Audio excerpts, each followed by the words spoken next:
dear children. In this video, we will be completing William Shakespeare's Julius Caesar, Act 2, Scene 1, the last part. I have taken this scene in 3 parts. I hope you have watched the other 2 videos. If not, I suggest you to watch the other 2 videos so that you will get a clear connection about the other 2 parts. So let's complete the scene in this video. Before we begin, let us look at the synopsis of Act 2, Scene 1. Brutus is in his orchard. It is night, and he calls impatiently for his servant Lucius and sends him to light a candle in his study. When Lucius has gone, Brutus speaks one of the most important and controversial soliloquies in the play. He says that he has no personal cause to spurn at Caesar except for the general, meaning that there are general reasons for the public good. Thus far, Caesar has seemingly been as virtuous as any other man, but Brutus fears that after he is augmented, means crowned, his character will change. For it is the nature of things that power produces tyranny. He therefore decides to agree to Caesar's assassination. To think him as a serpent's egg which hatched would, as his kind, grow mischievous and kill him in the shell. Lucius re-enters and gives Brutus a letter that has been thrown into his window. The various conspirators, Cassius, Casca, Decius, Cinna, Metellus Sima, and Trebonius now arrive. Cassius proposes that they all seal their compact with an oath. But Brutus objects on the ground that honorable men acting in just cause need no such bond. When Cassius raises the question of inviting Cicero into the conspiracy, Brutus persuades the conspirators to exclude Cicero from the conspiracy. Cassius then argues that Mark Antony should be killed along with Caesar. Brutus opposes this too as being too bloody a course, and he urges that they be sacrificers but not butchers. It is the spirit of Caesar, he asserts, to which they stand opposed, and in the spirit of men there is no blood. When the conspirators have departed, Brutus notices that his servant Lucius has fallen asleep. At this moment, Portia, his wife, enters. Disturbed and concerned by her husband's strange behavior, she demands to know what is troubling him. She asserts her strength and reminds Brutus that because she is Cato's daughter, her quality of mind raises above ordinary women. She asks to share his burden.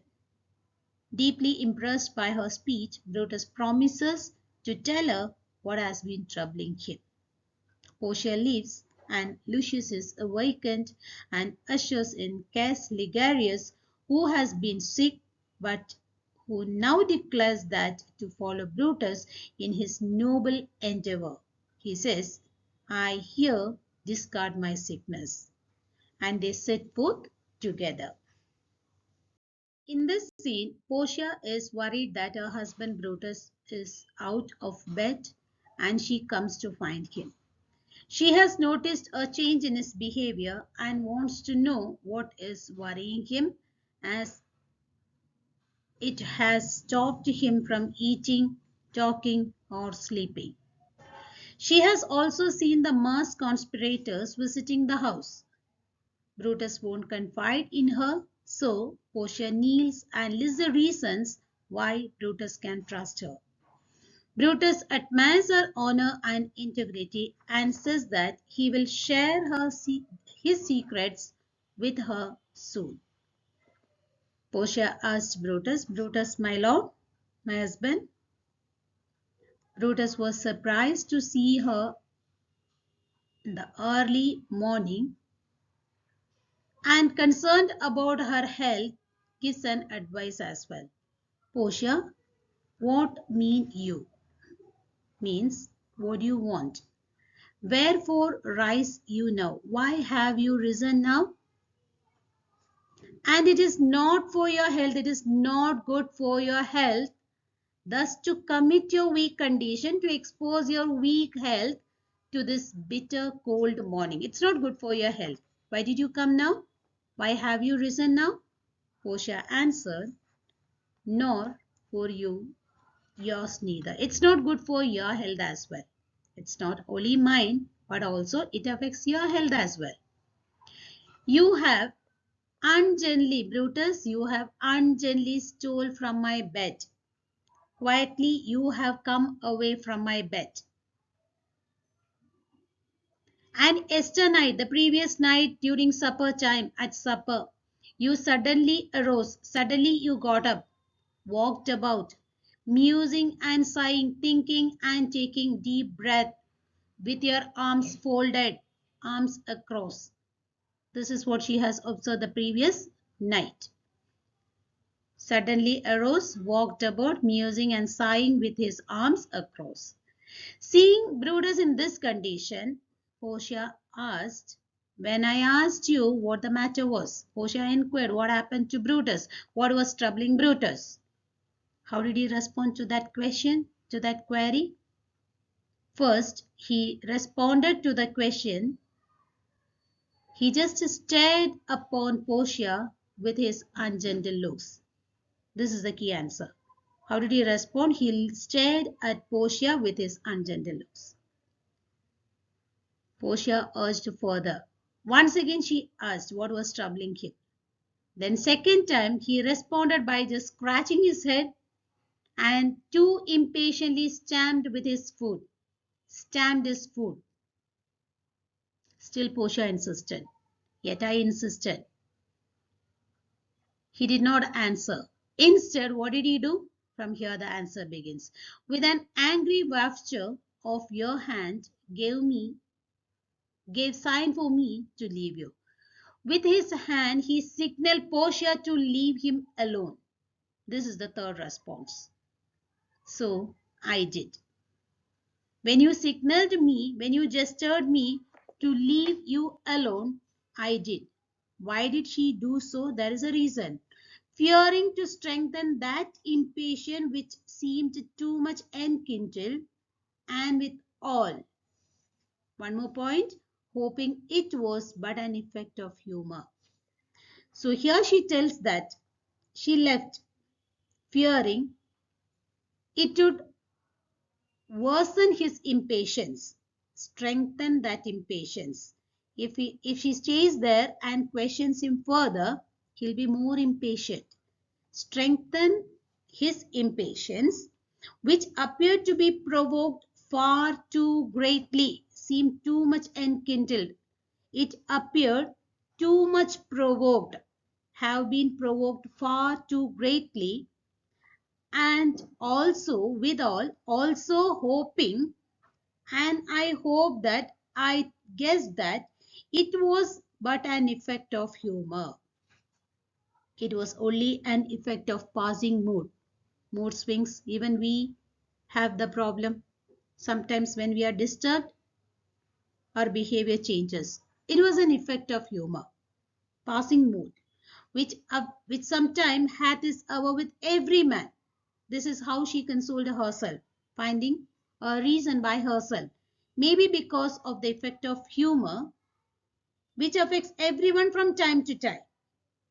And that was the reason it will not let you eat, talk, sleep. And that might be the reason that stopped you to eat, to talk, or sleep.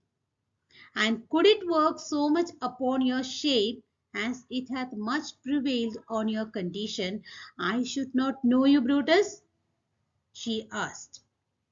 It would not allow you to eat, talk, or sleep, and if it could change your appearance as much, it has influenced your state of mind. I should not recognize you, Brutus.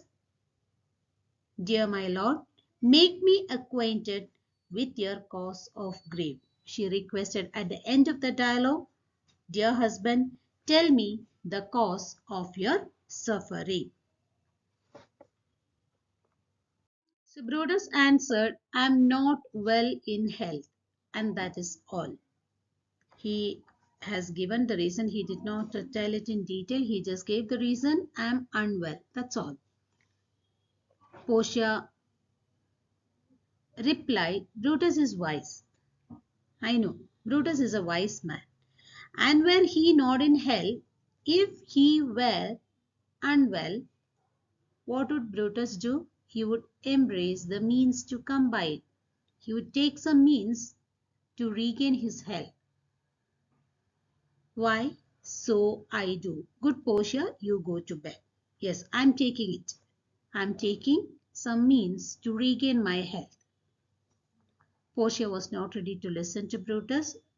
She just wanted to know what was troubling Brutus. What was the problem that stopped Brutus from talking, eating, sleeping, and looking disturbed? And Portia couldn't recognize Brutus. In that condition he has become. It has affected his mental and physical health. So, as a concerned wife, she just wanted to know what was troubling him. And just before, she has seen some masked people visited Brutus. So she knows that something has gone wrong. She just wanted to know the reason behind it. The reason that he was troubled. What was troubling him, worrying him? Is Brutus sick, and is it physical to walk unbraced and suck up the humours of the dank morning? If you were sick, if Brutus was sick, if you were sick, and do you think it is healthy? Is it physical? Is it healthy to walk unbraced with your jacket unfastened and breathe in the damp air of cold morning? Do you think it is healthy? What? Is Brutus sick? And if Brutus is sick, will he steal out of his wholesome bed? Will he leave his healthy bed and to dare the wild contagion of the night, to risk catching diseases carried in the night air, which has and tempt the rheumy and unpurged air to add unto his sickness? Will he come out of his healthy bed quietly to risk catching diseases carried in the night air, which has not yet purified of the harmful vapors by the sun, and just to add unto his sickness, to make your illness worse? If Brutus is wise, will he do that? No. No, my Brutus. You have some sick offense within your mind. No, sick offense here refers to some worry which makes him sick. Some sick offense is there in your mind, which by the right and virtue of my place I ought to know of. So here she tells that you have some worry in your mind which makes you sick. And she tells that by the right and virtue of my place, here she refers to the rightful wife. She has the right to know what was disturbing her husband. So I must know of the reason which was troubling Brutus. And upon my knees she kneels down. I charm you by my once commended beauty, by all your vows of love, and that great vow which did incorporate and make us one. I should know. And she has fallen on her knees, using my beauty, I charm you, which used to be praised once by all your promises of love to me, and the marriage promise. That great vow here refers to the marriage vow, which united us, which did incorporate, united us as one, into one flesh, as one person. I request you that I implore you that you unfold to me. Please do reveal to me, disclose to me. Me here again she is giving one explanation. Yourself, that is yourself only, your half, your better half. Please you unfold the reason which is troubling you. Unfold it to yourself and your better half, that why you are heavy. Why are you very sad? You can disclose it to me. And who the men, not only that, disclose what was troubling him and what men tonight have had to resort to you. And who are the men who visited you? And she tells that some 6 or 7, there have been some 6 or 7 who did hide their faces, who had hidden their faces, even from darkness, even though it was very dark. So please answer. I have the right as rightful wife. You have promised me. Remember the great promise which we have taken during marriage time? That promise which made us as one person. So disclose the reason to me. What is troubling you, and talk about or give information about the men, some 6 or 7 men who had hidden their faces even though it was dark. Who were they? She requested him to answer her. To demonstrate her devotion and submission to her husband, Portia kneels before Brutus and desperately pleads with him to share his troubles with her. What was the reason behind it? She is deeply concerned about being excluded from his confidence and not being able to support him. So Brutus asked Portia not to do so. Kneel not, gentle Portia. Then Portia gives explanation why did she do so. I should not need if you were gentle, Brutus. Brutus, if you were gentle to me, I would have not knelt down. Within the bond of marriage, Brutus, please tell me, within the bond of marriage, is it accepted I should know no secrets that appertain to you? She asked. Is there any condition in the agreement of the marriage? Is there any condition that I, your wife, should not know any secrets that is concerning you, appertain to you, that is concerning you? Is there any condition in the agreement, marriage promises? Is that so? Am I yourself, but as it were in sort of a limitation? Am I your life partner during or only a limited period of time? Am I part of your being in a limited way? She is expressing her concern, her doubt. The reason is Brutus is not ready to reveal what was troubling him, what was worrying him. So she asked, am I yourself? Am I your life partner only for the limited period of time? But as it were in sort or a limitation. Limitation means for a limited period of time. Sort means only in a particular way I am your wife. For example, to keep with you at meals, comfort your bed and talk to you sometimes. Only for these matters I am your wife. And if any troubles, if anything which are concerns about you, which is troubling you, am I not supposed to know that? Can't you share that with me? Or she said that her position was only to keep him company at his meals, then make his bed and talk to him occasionally, only in a particular manner, only a limited period of time. Dwell I but in the suburbs of your good pleasure? She asked. Don't I live, or do I live only in the outskirts of your affection and not in your heart?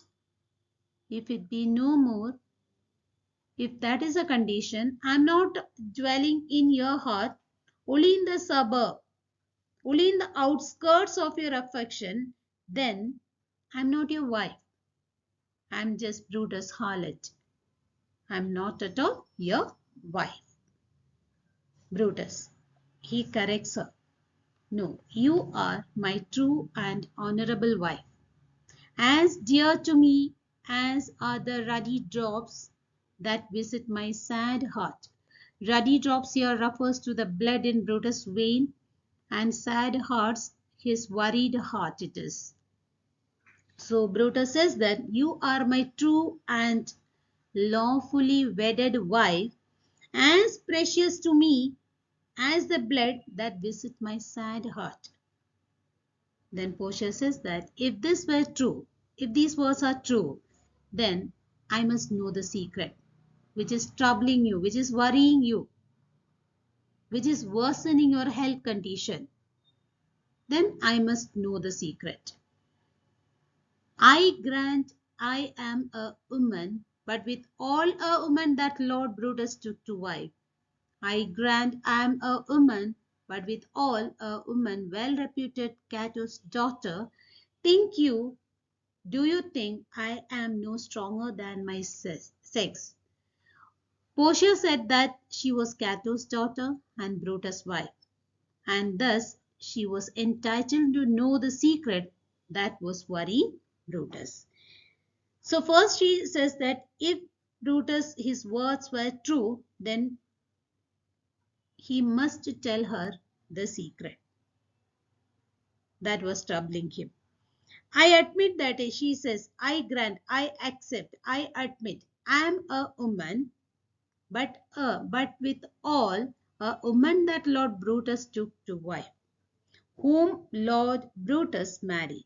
I know, I'm wife of Brutus. Then, I'm daughter of Cato. So, there's a reference, Cato, Portia's father, who was known for his courage and high principles. He fought for Pompey in the civil war and killed himself rather than be captured by Caesar. So Marcus Cato, an orator and statesman.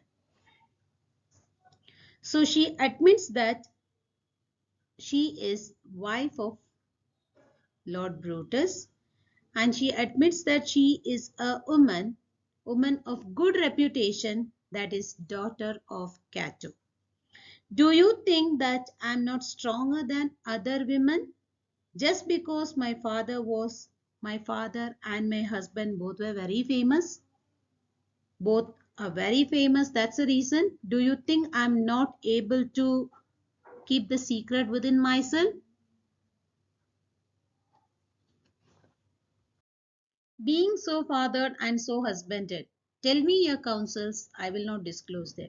I have made strong proof of my constancy, giving myself a voluntary wound here in the thigh. Can I bear that with patience and not my husband's secrets? So here we can see that Portia, she tells that she admits that she is wife of Lord Brutus and daughter of Cato, the Roman senator and orator.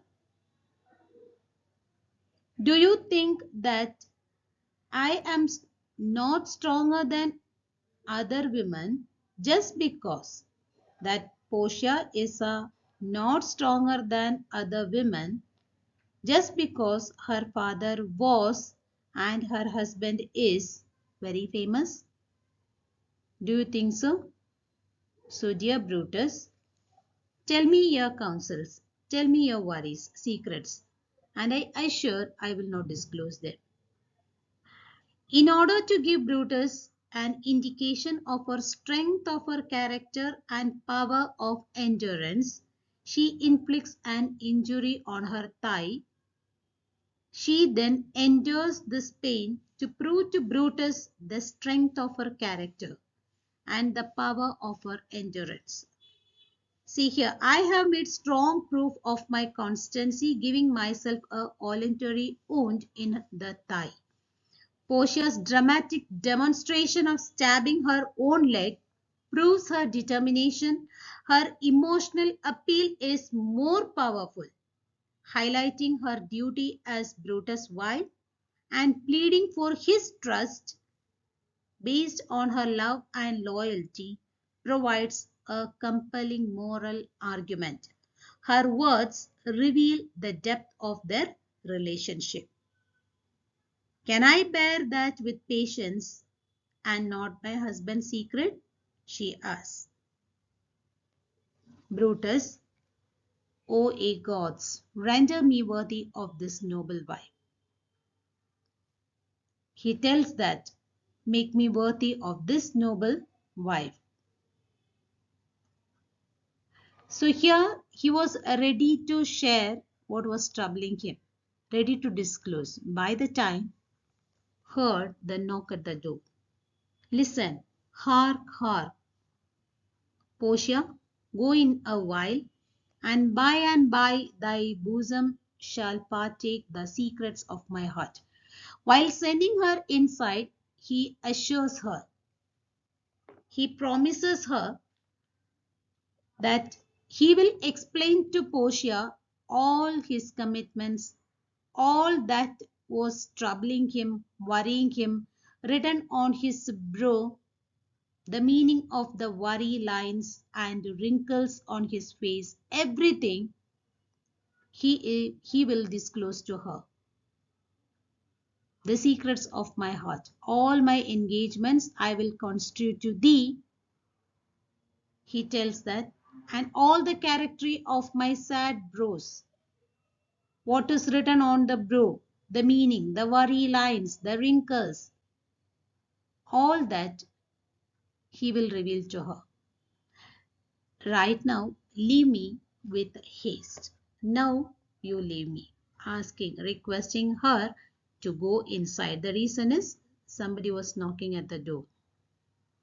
With that assurance, Portia exits and we can see Lucius re-enter with Ligarius. Lucius, who is that who was knocking at the door? He asked. Here is a sick man that would speak with you. A sick man who wanted to speak to you. Then Brutus has seen Ligarius and greeted him. Caius Ligarius, that Metellus spake of. Yes, Ligarius, whom Metellus spoke about. Boy, stand aside. You can withdraw. You withdraw. Caius Ligarius, how are you? He greeted Ligarius. Ligarius, vouchsafe good morrow from a feeble tongue. May I say good morning from a feeble tongue. Feeble tongue here refers to the sick person. Okay, may I say kindly accept the greeting of good morning from a sick man. Oh, what a time have you chose out, brave Caius, to wear a kerchief? Would you were not sick. What a time have you chosen to come out, noble Caius, when you are unwell and so having to wear a kerchief. And I wish, would you, that means I wish you were not sick. Ligarius, I am not sick if Brutus have in hand any exploit worthy the name of honor. I am not sick if you have something for me to do, any task to do. You wanted me to accomplish any task, something, the task which is worthy of being called honorable, then I am not sick. Brutus, such an exploit have I in hand. Yes, I do have such a noble deed, an honorable deed. Ligarius, had you a helpful ear to hear of it? If you were well enough to hear about it, then I have in my hand an honorable task for you to do.